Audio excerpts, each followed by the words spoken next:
Assalamualaikum warahmatullahi wabarakatuh. Selamat malam. Kembali lagi dengan saya Rama di ruang sunyi yang akan menemani malam kesendirianmu. Untuk kisah yang akan saya bawakan kali ini yaitu kisah yang berjudul Pengalaman Horor di Rumah Sakit. Sebelum masuk ke ceritanya, tarik selimutmu, matikan lampu kamarmu. Dan seperti apa kisah kali ini? Langsung saja kita simak ceritanya.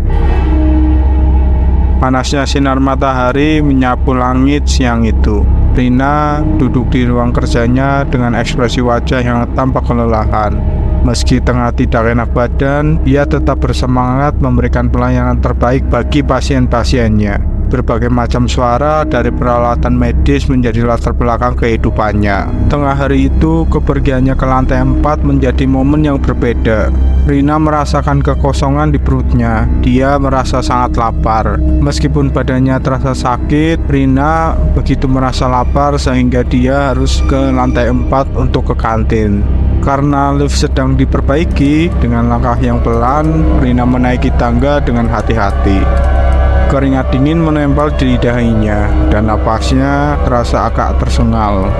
Setelah mencapai lantai 4, Rina menuju kantin dengan langkah yang semakin terhuyung.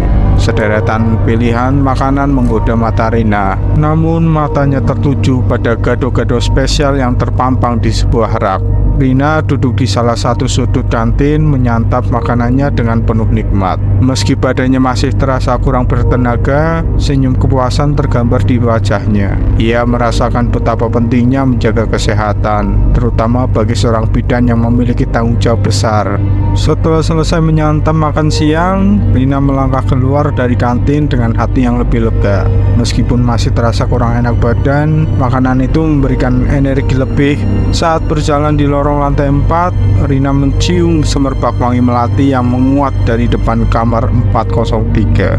Sejenak, Rina terdiam. Matanya memperhatikan pintu kamar itu dan bulu kuduknya merinding tanpa alasan yang jelas.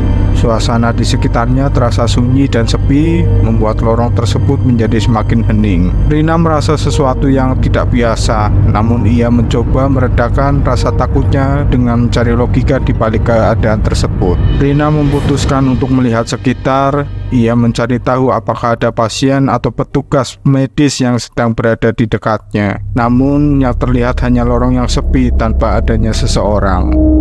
Dengan langkah yang terburu-buru, Rina melanjutkan perjalanannya menuju tangga ke lantai 2. Setiap langkahnya terasa lebih cepat dari biasanya, seolah-olah mencoba meninggalkan keheningan yang tidak nyaman di lantai 4. Saat Rina menuruni tangga, Rina mencoba menenangkan diri. Mungkin itu hanya imajinasinya atau ada alasan sederhana di balik wangi melati dan keheningan tadi. Meski begitu, bayangan kejadian itu tetap menghantuinya dan Rina memutuskan untuk fokus pada kerjanya, mencoba melupakan insiden misterius di lorong lantai 4. Rina tiba di ruang kerjanya di lantai 2 dengan nafas yang terengah-engah. Ia merasa keringat dingin membasahi keningnya dan tatapannya kosong.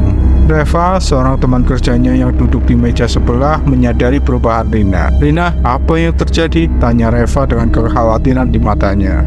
Ia melihat bahwa Rina tidak dalam kondisi biasanya. Rina mengangkat kepalanya dengan lambat, seolah-olah keluar dari lamunan yang dalam. Ia menatap Reva dengan ekspresi campuran antara keterkejutan dan kebingungan. "Aku tidak yakin, Reva. Tadi di lantai 4 ada sesuatu yang aneh." Reva mengangkat alisnya, mencoba memahami situasi yang ada. "Apa yang terjadi di lantai 4, Rina?" Rina menghela nafas dalam-dalam, mencoba merapikan pikirannya. "Saat aku melewati kamar 403, tiba-tiba tercium bau melati yang begitu harum. Dan suasana di sana begitu sunyi, kosong, padahal itu siang hari loh. Aku merasa seperti ada sesuatu yang tidak beres, Reva." "Mungkin hanya perasaanmu aja, Rina," kata Reva. Rina mengangguk setuju, namun ada keraguan di matanya. "Tapi ini terasa berbeda, Reva. Aromanya begitu kuat dan aku merasa sungguh ketakutan. Bulu kuduku berdiri semua, Reva." Reva meletakkan tangannya di pundak Rina dengan lembut dan berkata, "Mungkin kamu terlalu lelah, Rina. Kenapa tidak istirahat sebentar? Aku ambilkan secangkir teh untukmu ya." Selang beberapa menit, Rina mulai merasa sedikit lebih baik setelah minum teh hangat yang diberikan oleh Reva. Dia berterima kasih pada temannya itu yang mencoba mencoba menenangkan diri dan kembali fokus pada pekerjaannya. Sore harinya, shift kerja Rina akhirnya selesai. Dia mulai membereskan meja kerjanya, menyusun berkas-berkas, dan mematikan peralatan medis yang tidak diperlukan. Reva yang melihat bahwa Rina tampak masih lesu, memberikan tawaran baik. "Rina, kenapa tidak pulang bersamaku aja? Aku bawa motor, bonceng aku aja. Aku khawatir melihatmu seperti ini," kata Reva dengan senyum ramah. Rina tersenyum kecil, merasa hangat dengan perhatian Reva. Namun dia menolak dengan lembut, "Terima kasih Reva, tapi aku lebih baik naik ojek saja. Aku sungguh takut merepotkanmu. Dan kita kan gak satu arah kan?" Reva memahami dan mengangguk. "Kalau begitu, hati-hati di jalan ya. Kalau butuh apa-apa, langsung telepon aku. Aku pasti akan membantu." Setelah membereskan meja kerjanya, Rina mengenakan jaketnya dan melangkah keluar dari rumah sakit. Udara di luar terasa sejuk dan sinar matahari senja memberikan kilauan keemasan di langit. Rina memesan ojek online dan beberapa saat kemudian ojek tersebut tiba di depan pintu rumah sakit. Rina naik ojek dengan hati-hati, merasa sejuknya angin sore yang menyentuh wajahnya. Selama perjalanan pulang, dia memikirkan kembali kejadian di lantai 4 tadi siang. Meski masih menyisakan rasa takut, kehadiran Reva dan tawarannya membuat merasa sedikit lebih baik. Sesampainya di rumah, Rina berterima kasih pada pengemudi ojek dan membayar tarif perjalanannya. Dia memasuki rumahnya dengan perasaan campuran antara kelelahan dan rasa takut. Meskipun misteri di rumah sakit masih mengganjal pikirannya, Rina bersyukur memiliki teman seperti Reva yang selalu peduli dan siap membantunya. Dalam malam yang sunyi, Rina merasa sendirian di rumah kontrakannya. Dengan tubuh yang masih terasa lelah, ia memutuskan untuk meminum obat yang diresepkan dokter, berharap dapat tidur dengan nyaman dan pulih keesokan harinya. Setelah minum obat, Rina berbaring di atas kasurnya, memejamkan matanya dan membiarkan efek obat merayap ke seluruh tubuhnya. Ketika Rina mulai terlelap, dunianya berubah. Dia menemukan dirinya berada di dalam mimpinya. Namun, suasana yang tercipta di dalam mimpi tersebut terasa berbeda dan suram. Rina berada di sebuah rumah sakit tua yang terbengkalai. Di ruangan itu hanya ada gelap dan sunyi. Rina melangkah di lorong-lorong yang penuh dengan keheningan, mencoba mencari sumber suara yang merayap ke telinganya. Saat dia mendekati sebuah pintu kayu tua, bunyi derit langkahnya menyusup ke udara. Dengan perasaan takut yang mendalam, Rina membuka pintu tersebut. Namun, pemandangan yang dihadapinya membuat bulu kuduknya merinding. Di dalam ruangan itu, terhampar banyak jenazah yang tertata rapi. Cahaya redup menyinari wajah-wajah pucat yang terbujur kaku di atas tempat tidur rumah sakit. Rina menyadari dengan ngeri bahwa dia berada dalam kamar jenazah. Dalam keadaan terkejut, Rina mencoba memahami arti dari mimpinya yang menakutkan ini. Dia merasa seolah-olah ada sesuatu yang mencoba memberinya pesan atau peringatan. Rina mencoba berjalan keluar dari kamar jenazah tersebut, namun semakin banyak lorong yang dia lewati, semakin banyak pula kamar jenazah yang dia temui. Keheningan yang menyelimuti tempat itu semakin menggumpal dan menakutkan. Saat Rina berusaha keluar dari rumah sakit tua tersebut, dia terbangun dengan nafas terengah-engah di kamarnya yang sunyi. Hatinya masih berdebar-debar akibat mimpi mengerikan yang baru saja yang dialaminya. Rina duduk di atas tempat tidurnya, memandang sekelilingnya yang teduh oleh cahaya remang-remang malam. Setelah terbangun dari mimpi yang menakutkan, Rina memeriksa jam dan melihat bahwa sudah waktunya untuk sholat subuh. Dengan hati yang masih terbebani oleh mimpinya, dia beranjak dari tempat tidurnya dan melaksanakan sholat subuh dengan hikmat. Setelah selesai, dia mulai beres-beres rumahnya, menyapu lantai, dan mencuci pakaian. Setelah mandi dan berias, Rina bersiap-siap untuk pergi bekerja ke rumah sakit. Saat menuju ke sana, dia merasa perlu menyempatkan waktu untuk sarapan. Lalu Rina mampir di warung depan rumah sakit dan membeli sepiring nasi uduk. Ketika sedang menikmati sarapannya, dia bertemu dengan Vina, salah satu perawat di rumah sakit tersebut. "Vina, selamat pagi," sapa Rina sambil tersenyum. "Selamat pagi Rina," balas Vina dengan ramah. Mereka berdua duduk bersama dan mulai ngobrol. Vina bercerita tentang kejadian kemarin di lantai 4, khususnya di ruang 403. "Tahu nggak Rina, kemarin ada pasienku yang meninggal karena serangan jantung. Itu terjadi begitu cepat dan tak terduga. Saya merasa sangat sedih dan terpukul karena pasien itu hidup sebatang kara.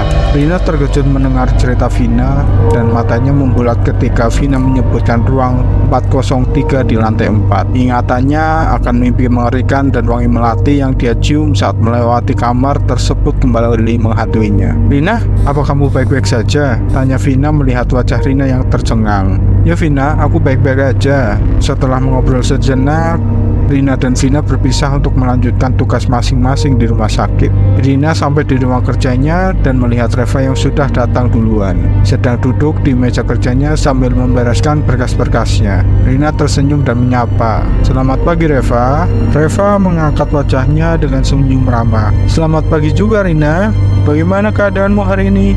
Rina duduk dan menjawab pertanyaan dari Reva. "Hari ini agak aneh Reva. Tadi pagi aku ketemu Vina di warung nasi uduk. Tahu nggak dia bercerita apa? Dia bercerita tentang pasiennya yang meninggal kemarin di ruang 403 di lantai 4. Reva menghentikan aktivitasnya dan menatap Rina dengan heran. "Kamu juga dengar tentang itu?" "Aku baru saja mendengarnya dari seorang teman perawat lainnya."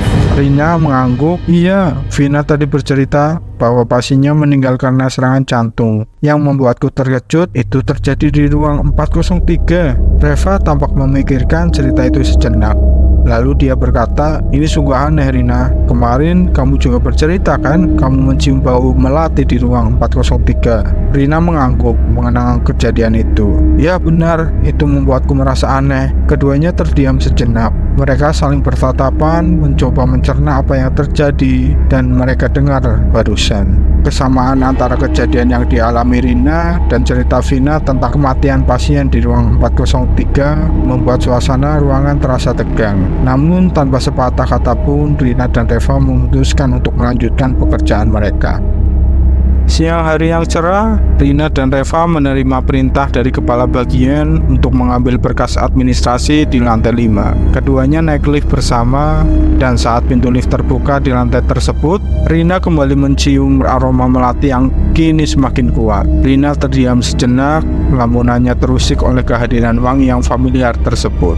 Namun, Reva yang berdiri di sebelah mengajaknya keluar dari lift. Mereka berjalan di lorong lantai 5 dengan tujuan mengambil berkas administrasi yang diperlukan. Saat melewati salah satu ruangan, Rina melihat seseorang lelaki tua memakai jubah hitam sedang memasuki sebuah ruangan. Keberadaannya terasa aneh dan Rina merasa terkejut. Dia bertanya kepada Reva apakah melihat laki-laki itu, namun Reva tidak melihat sosok yang sama. Mereka melanjutkan perjalanan ke ruang administrasi dan melewati pintu kamar 506. Kembali Rina mencium bau melati yang kuat. Matanya tertuju pada kaca pintu kamar 506 dan dia terkejut melihat sosok laki-laki tua berjubah hitam serta roh lelaki tua yang berdiri di sampingnya. Di kasur terlihat lelaki tua yang tampak lemah didampingi oleh keluarganya yang menangis. Rina langsung merasakan kebingungan dan kecemasan. Dia segera menarik tangan Reva dan berkata, "Reva, ayo cepet, kita harus segera pergi ke ruangan administrasi.